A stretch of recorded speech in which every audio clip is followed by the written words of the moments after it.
everyone. In today's tutorial, we're going to look at how to create gradient maps as well as one or two extra tricks with editing our photos.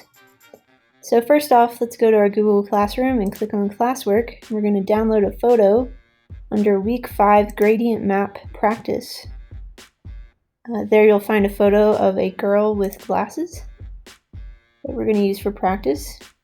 So click on that photo, click the three dots in the corner, click Open in New Window. Give it a second to load.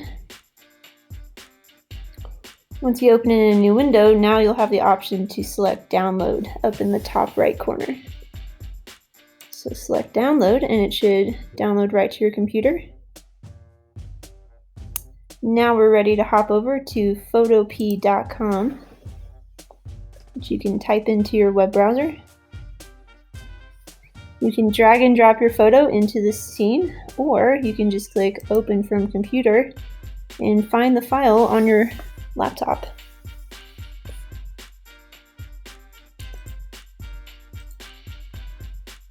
Let's open our photo.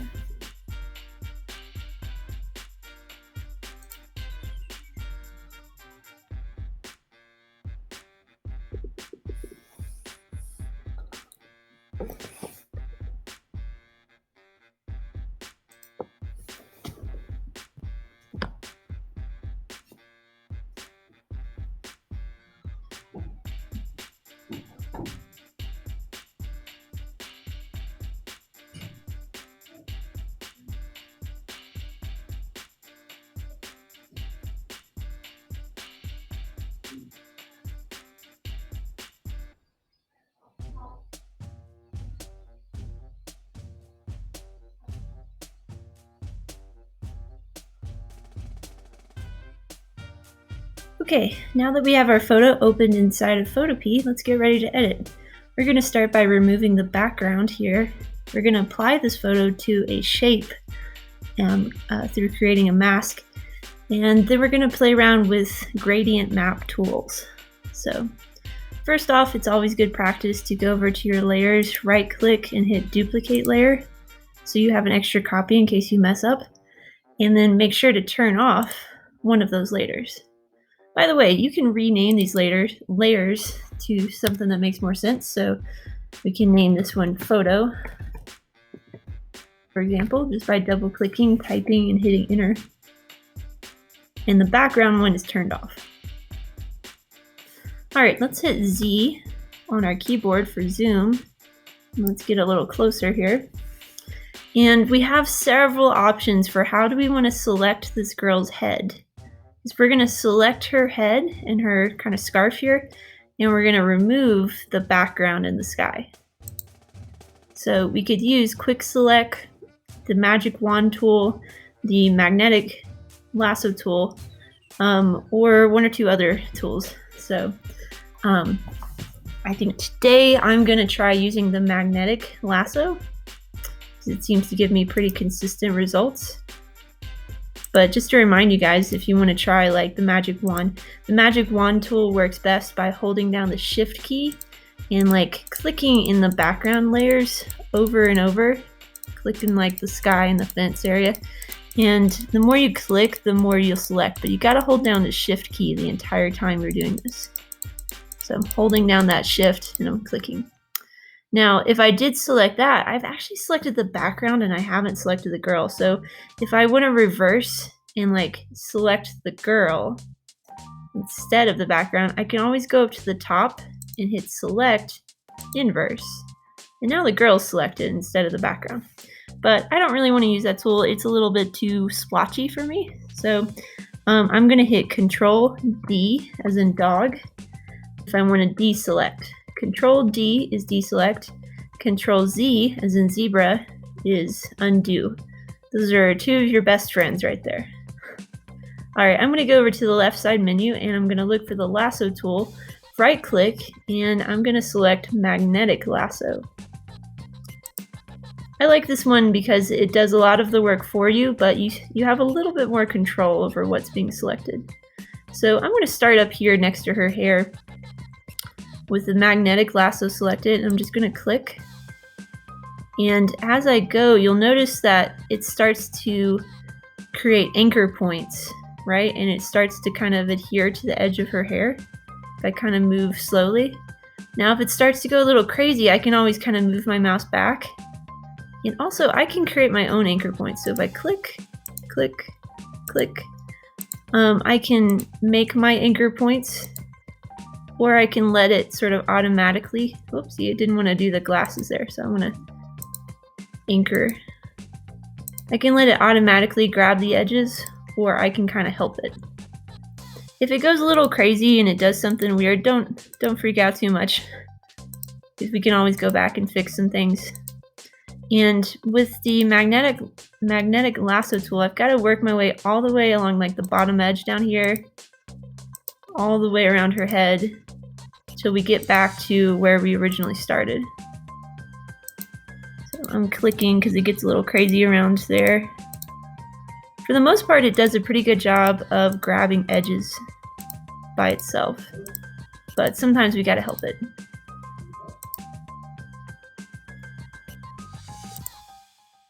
Alright, and it's mostly doing the job for me. Just gotta move slowly along the edges, occasionally clicking to create little anchors until we get back to the other end, and I gotta click where I started. And now I have selected her head, her scarf. I've selected pretty much everything except for the fence in the sky in the background. So I'm ready to cut out this image using the masking tool. So I'm going to come over here to the very bottom right corner, look for that rectangle with the circle in the middle, and click on that. There we go. Now I've got my raster mask created, and I'm ready to play with it. So whenever we click that, we automatically get this little black and white image over here. So if there's any issues with the way this thing is cut out, so if like, for example, if we zoom in here, you might notice like, oh, this edge looks a little rough.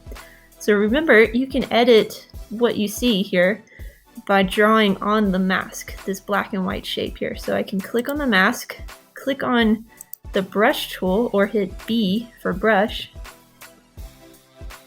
Come down here to the bottom left corner where we have like maybe a black and white square, or in this case mine is gray and black. You can double click on that. If I draw with a white paintbrush, it's going to bring back some of the photo. If I draw with a black brush, it's going to remove some of that photo. So I'm going to bring back some edges. I'm going to click white, and with the brush tool selected, I can kind of draw along this edge. Sometimes I draw a little extra just so I can see like if it is cutting out too much. I'm like, okay, now I can see the edge. So I'll come down here to the bottom left again, and instead of drawing with white, I'm going to switch over to black. If I draw with the black tool, now we can cut out stuff. That's the best part of using a mask, is that you aren't deleting the information. You can always bring back information. Because yes, we could go in here and we could delete stuff, but then we have less options. So I could switch back to white here, and I could bring this edge back. It kind of got lost, or like the edge of her finger. Remember that if you use the H or click this little hand down here, that allows you to kind of move around your photo. I'm not moving any objects on the canvas. I'm just kind of moving my view. So I want to see this corner better. So then I hit B for brush, or I can hit this brush tool. And I'm drawing with white right now. And that's a little too much, so let me switch back to black. And I can correct this little rough spot. If I hit Z or hit this magnifying glass down here, I can zoom back out. And I could spend a couple of minutes just making sure that I've created like a nice smooth cutout. Using the black and white, making sure I'm clicking on the raster. So black removes, white adds. So and remember you gotta use B for brush. Use the brush tool. So I'm just gonna touch up a little bit. Her hair looks like it's done pretty well. So I think we're in good shape. All right, the next thing I wanna do is I wanna resize the image of the girl here. So If you're on a regular computer, like not a Chromebook, you could hit Control-Alt-T as in Tom, and you can turn on free transform. If you're on a Chromebook though, that doesn't work. So you have to go up to Edit, Free Transform. And now we can resize this. Now, if I just grab this corner and like do this, that looks horrendous, right? We don't want to do that. So how do we keep the photo from getting squished? Well, I've messed it up now, so let me hit Control Z for undo, and let's try again. So we're gonna edit, free transform. This time I'm gonna hold down the shift key. So my finger is on the shift key right now, and then I'm gonna click this. And notice I'm changing the size, but I'm not distorting the image. So let's make her a little smaller and kind of put her in the middle of our picture. Once you get her in place, just hit enter, and there we go. All right, the next thing we're gonna play with here is using a shape tool. So if you come down near the bottom of your list of tools, there's just a white rectangle. If you right click on that, you have a couple of different shapes you can play with. Now there's some special stuff relating to these shapes that we'll kind of learn more about over time, but for now, let's just pick out a shape. We're gonna go with circle today, and we're gonna draw a circle. Now, kind of similar to the free transform, if I hold down the shift key, I can make sure my circle is nice and perfect, right? Control Z, I can try again. If I don't hold down the shift key, I can make more of like an ellipse shape, which, you know, sometimes you may want. Today, I kind of want a nice perfect circle. Now you notice my circle was red when I drew it. If I want it to be a different color, I can just hop up here to the top of my screen, and I can click on the fill button, and I could change the shape of my circle to be whatever I want. You can also change the color after you make it. So I'm going to hold down the shift key, and I'm going to try drawing my circle. I'm going to make it a little smaller than her face, or kind of the space. If you mess up on your circle, just hit Control Z to undo, and you can try again. Now that I've got my circle in place, notice that it put it in a whole new layer, because this is kind of a special thing, these shape tools. So now we're going to go up to the top, and we can click on Move Tool, that little mouse, or we can hit the letter V, as in vary, or vector, and that allows us to move this around, right? If we want to resize our circle after we make it, we can come up here to Edit, Free Transform, and we can change the size of the circle. But if we're happy with the way it looks, we can just leave it alone. All right, so we're going to do a neat little shortcut here where we're going to attach the picture of the girl to this circle in sort of a similar way that the mask tool works, but this is a lot less work. So in order for this to work, come over to your layers over here, and let's put the picture of the girl on top of the circle. So I'm going to click on the layer with the girl, and I'm just going to drag that layer up so that now she's in front, right?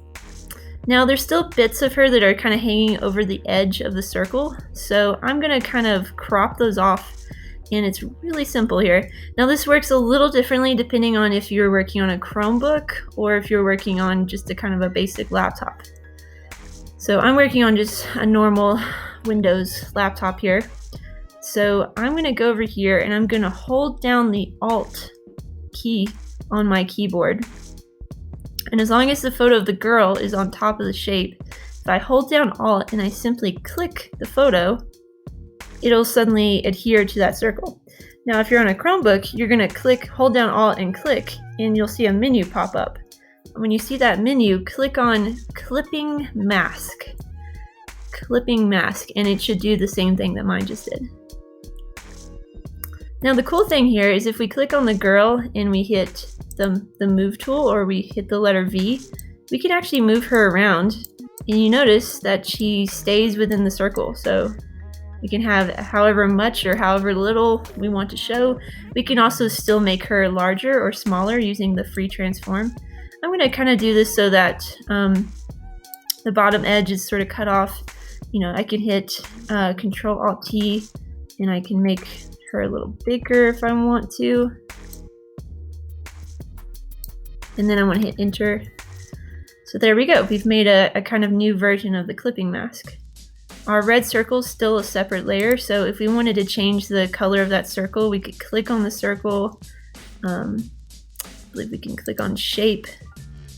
While we're clicked on the circle and clicked on the shape tool, we have our menu up here, and we could just go up here and change the colors of the circle however we want it to be.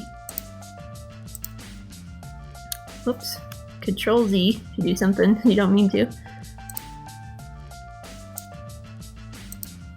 Now you'll notice, if I try to go and change the circle with the paint bucket tool, it's not going to work. It's going to give you an error that says layer not editable. You're not going to be able to draw on that circle or kind of manually change anything about it until you rasterize this layer. That's not something that we really need to do today, but later on, if you need to do something like that, you can always go over to the object you created, right click, and you can hit rasterize. Once you do that, it's going to let you kind of edit more things, but it's also going to become more of just a basic circle. Whereas right now, before it's rasterized, if we click on that circle layer and then we come over to the menu, we can actually edit this circle with like the menu tools that are up here. Once it's rasterized, I don't believe you'll be able to really mess with it in that way. Okay, so the next thing we want to try to play with today is gradient maps. This is a really fun and easy way to totally change the whole feeling of the image that you're editing. So first off, always make sure you're on the right layer. So to do this, we want to click on the layer that's on top, our photo layer. So make sure you're clicked on that. Secondly, we're going to come down to the very bottom, and there's a sort of half circle. It's sort of half white, half black. And when you hover over it, it says new adjustment layer. Click on that, and then look at the bottom of this new menu for something that says gradient map. Now, other stuff that's in here, this is where, like, if you wanted to adjust the brightness or contrast in a photo or add filters to a photo, a lot of that stuff is in this menu. So we're going to click on gradient map. Now, right off the bat, it's going to transform this into a black and white image, but we're going to play with it and have a little more fun. So once you make a gradient map, it's going to transform everything underneath it, the circle and the girl, and anything else that was under it. So keep that in mind too. In order to change the colors from just black and white, we're going to go up to this menu that popped up, and you see that little gradient? Double click that, and we have another menu that pops up. Take this menu, click at the top, and kind of drag it to the side so that you can see the menu and the photo at the same time. Now here, we get to transform the colors of the photo that go from dark to light, right? So keep in mind that it's going to maintain a dark to light thing. So if you double click the black, for example, we can change that to like a darkish bluish purple. And look, now we have a new color. If we come over a little further and we click again, we can make a new square, double click. And let's add some more colors. Let's go with like pink. Whenever I'm playing with the gradient map, I still want to maintain like a dark, medium, and light, but they don't have to be grays. You know, they can be all kinds of color. And if you drag this over to the left or the right, it's going to change how much and where that color is going. So if I want a little bit more of the darker area, I'm going to move my darker color to the side a little further. And let's add another color. Click again, double click the square, and let's add something a little bit more contrasting. So that's looking pretty cool. I think I want one more color that's slightly darker, so I can double click down here and make like a real dark accent. So I have some like nice dark areas, and then each following color is kind of like a lighter color. And I can move these back and forth until I get something that maybe it has some fun contrasting colors, but I don't want to lose the overall integrity of the image. I still want to be able to look at it and make sense of what I'm doing. If we get carried away, we can kind of make something that's really like, you know, sort of psychedelic and trippy looking, which sometimes that may be what we're going for, but other times that may kind of detract from the picture. So play around with these layers until you get something that you think looks pretty cool, but is also still readable. And try to maintain that idea of dark, medium, and light. Don't forget you can also play with the white color down here. I like to leave a little bit of white generally at the farthest end, and I like to have something at the left side that's, if not black, is kind of close to black. And it's kind of fun to throw in one contrasting color, like this bright green next to the pink. And if I hit OK, there we go. We've got this cool like looking composition. If I hit OK and I decide like, oh, I still want to go back and change my colors, you can still go back into this. Just double click on where it says Gra or for gradient, and that will open the menu, and you can double click here again. There's also some features where you can reverse the colors. That tends to look a little crazy though, so I don't usually mess with that one. There you go. We've cut out an image, we attached it to a shape, and we created a gradient map onto our photo. Now, a side note here, it is possible to have the gradient map, instead of applying to both the girl and the circle, we could select the girl and apply a gradient map in that way, because you notice next to the girl we have one of these little masking tools. So bear that in mind. The gradient map can be applied to the entirety of the image, or you can select areas and then apply the gradient map. So now the last thing I want to mention here is that we have a circular image on a transparent background. So if we save this file as a PNG, if we export as a PNG, this can save it as a transparent circular image, right? So if we were to put this on a website or onto a presentation, if we save it as a PNG, it'll actually be a circle instead of like a square. If we save this as a JPEG, it's going to come out as a circular image on like a white square background. So remember, it's usually best practice to save the PSD, which is the editable file, and save yourself like a JPEG or PNG, which you can then upload into Google Classroom. So let's save our PSD for later, which allows us to, we can reopen the file and we can edit. And then let's export this as a PNG, and we can maintain that transparent background that you see there. And we can hit save. And now we're ready to turn this into Google Classroom. So once you've got this downloaded, hop back over to your Google Classroom.